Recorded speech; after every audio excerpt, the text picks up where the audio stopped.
Good morning, Bonnie. Good morning, Priscilla. Hey, Bob Guinan. Good to see you this morning.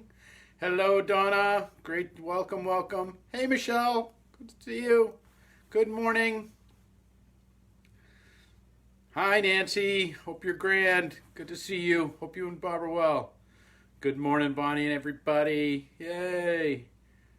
Good morning, Bob Guinan. Good morning, John. Nice. That's awesome. I love it. Good morning, Amy. Welcome. It is a beautiful day. We are so lucky today. We are blessed.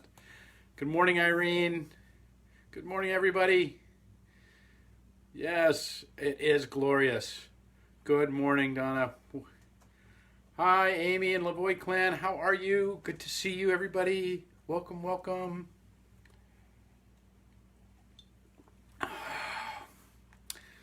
I know. John, I want to see a picture of that Willie's fired up. Like, that sounds awesome. That sounds like the quintessential spring activity. Bringing the old baby out of hibernation. Sounds great. Like, good morning, Amy. Good morning, everybody. Hello, hello. Welcome, welcome. Jamie Battles, everybody. Hello, hello. Here. Good morning, Cecile. It is a beautiful day. I was actually trying to set up outside, but it's so breezy that nothing could get picked up, and the mic and everything was wrong. But I was really hopeful to be able to capture some of the beauty of this day, but I couldn't pull it off. But it is glorious. I hope you get out and get to tending to my bird feeders. That is so perfect. That these small acts of giving life wherever we are. It fights all the bad. It really does. Figure out an adventure on this nice day. Perfect. We're contemplating the same. Absolutely.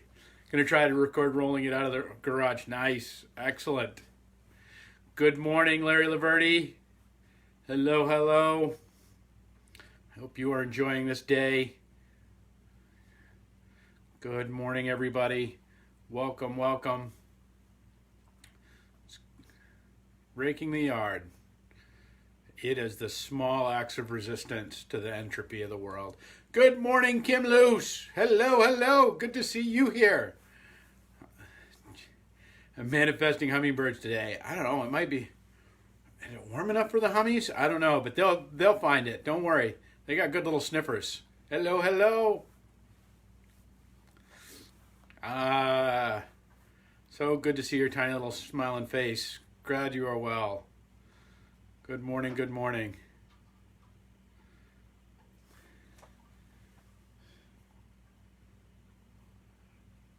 You're thrilled that you rolled out of the garage this morning. I'm detecting sarcasm. Good morning, everybody.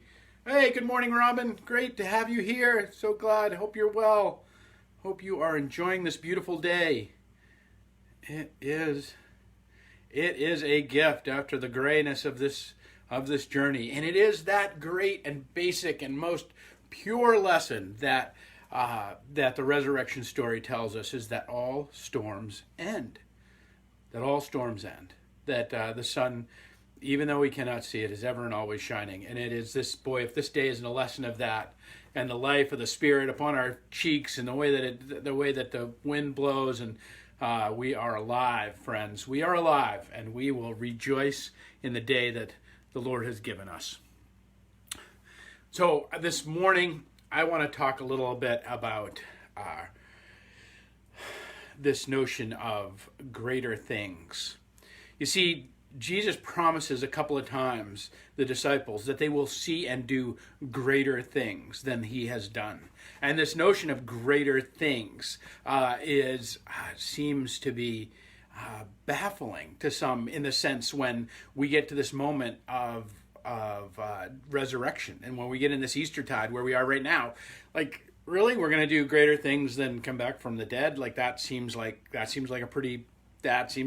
winner. Like, that seems like the ace of spades there. I don't know how we beat that one. But I want to start with this text. So I'm going to start with John 1, and then we're going to go ahead on to John 14. So I want to compare these two a little bit. So stay with me. We're going to do a little study this morning. Hey, Sharon Landry, great to see you here this morning. Jesus is calling Philip and Nathanael.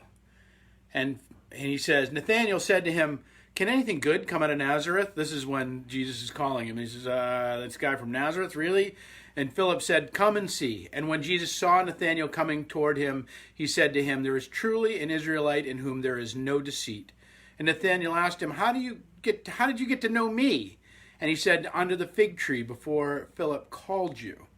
And Nathanael replied, "Rabbi, you are the Son of God. You are the King of Israel." And Jesus answered, "Do you believe because I told you that I saw you under the fig tree?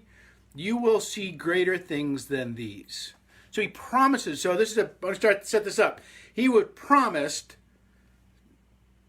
Nathanael that he will see greater things. Now, fast forward in the story, 14 chapters. We're on John 14. A lot has happened. A couple of years have gone by. They've been in ministry together. Hey, Yvette, you have been in my prayers all week. I hope that this has been a gift to you and a time of healing and honoring your mom. So we are with you this morning. Good morning, all. So glad you're here. Hey, Becky, great to see you. And so fast forward a couple of years to John 14. And Jesus comes to say, and Philip asks him this question. Now we know why Philip asked him this question, because promises were made. So that Philip said, "Lord, show us the Father, and that will be enough." So remember, he's tapping into that promise that Jesus made a couple of years ago. Show us greater things. Well, you've been doing all these healings and all this sort of stuff, but show us the Father, and then we'll put this thing to bed. And Jesus answered, "Do you not know me, Philip, even after I have been among you for such a long time? Anyone who has seen me has seen the Father. How can you say, 'Show us the Father'? Don't you believe that I am in the Father and the Father is in me? And the words I say to you, I do not speak on my own authority. Rather, it is the Father living in me who is doing his work. Believe me when I say that I am in the Father and the Father is in me, and at least believe in the evidence of the works themselves. Very truly I tell you, whoever believes in me will do the works I have been doing, and they will do even greater things than these, because I am going to the Father. They will do even greater things than these." Now, that's where we started, right? Promises were made to Philip about what would be heard, and years go by, and he's seen all sorts of things, but at the same time, here he is, still saying, "Where's the Father? Where is Yahweh God?" We still are in the midst of this, and he's still missing this connection between that I and the Father are one, and that greater things that you will do in my name. Now, let's consider this. This is a lot of build up for where we're going, but I really believe that, and that part of this comes out of some of Len Sweet's teaching. So I want to give him credit where credit's due. But when we translate this word that Jesus was a carpenter, the carpenter word is not really true. It's not really carpenter. What we're talking about is really it is a builder, because the word is tekton in Greek, tekton, like technology. Jesus was a technologist. Jesus was somebody who dealt in technology. You could even translate it in such that Jesus was an architect.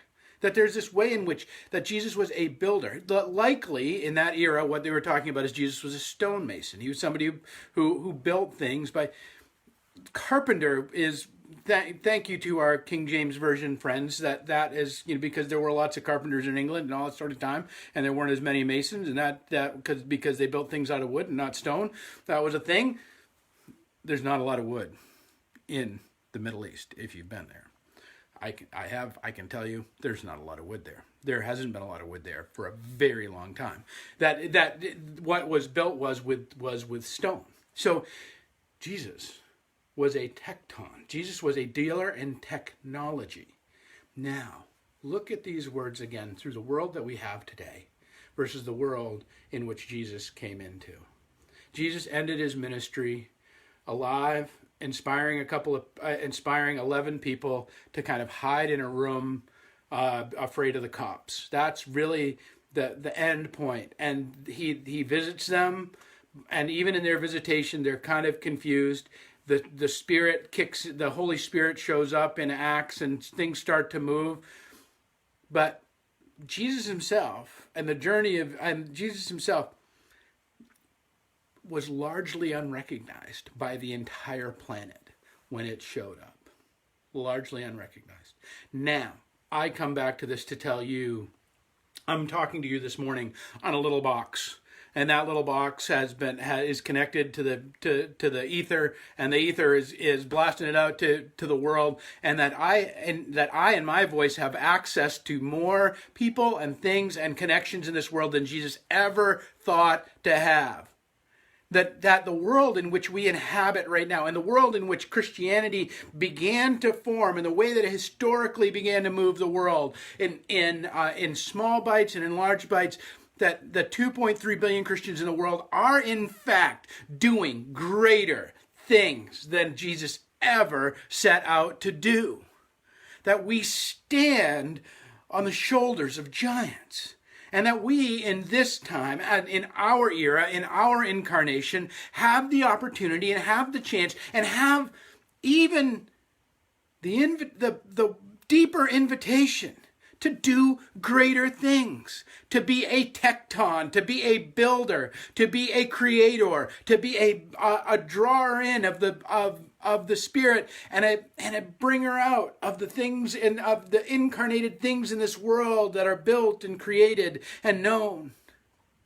You see, and I don't care what you do. It doesn't matter how you do it. Like you right now, right here, right in this time, are doing greater things. Doing greater things. And there's an invitation to even more things. Don't let the spirit of this age, this spirit of fear, this spirit of withdrawal, the spirit of, and I'm not saying you need to go and resist things. Yeah, that's on your conscience, but I'm talking about as you dwell the way you feel like you need to, your understanding to move through this thing. I'm saying do not let the spirit of this age diminish anything about where you come from, because just as promises were made to Philip, promises were made to you.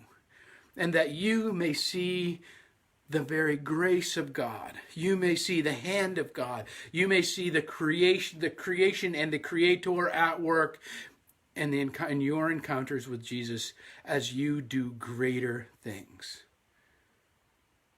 You know, I look at this list and I see people that I know have done greater things than Jesus in their course. And I know if I said them to you, you would fight me on that.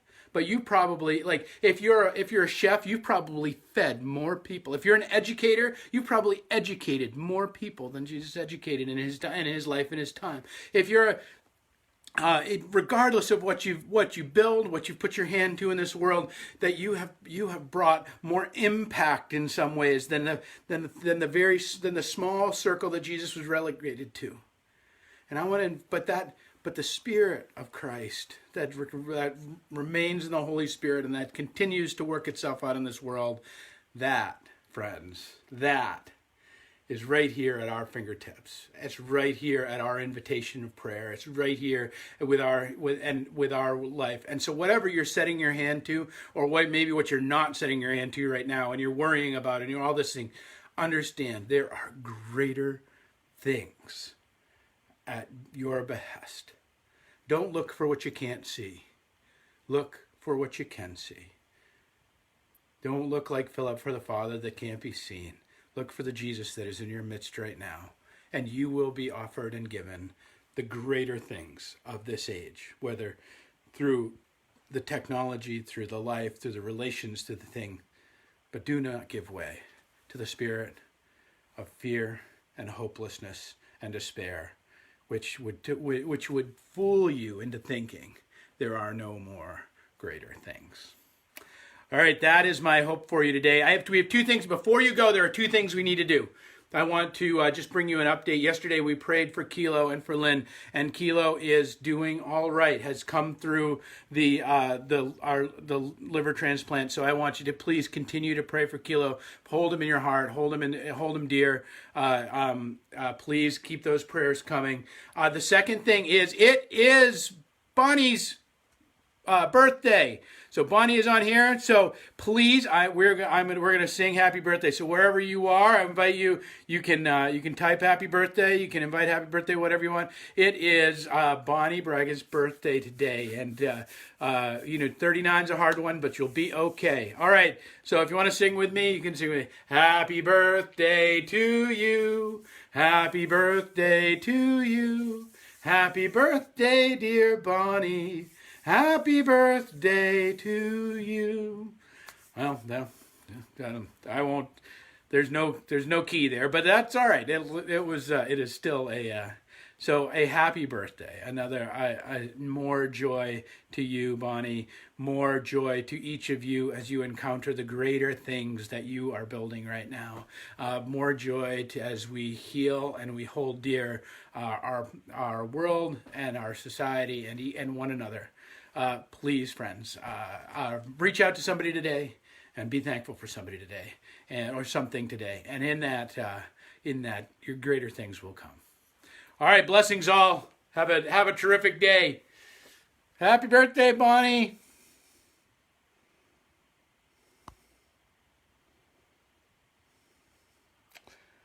Oh, look at all the birthday love. Oh, I love it. So good. So good. Yay! Happy birthday to you.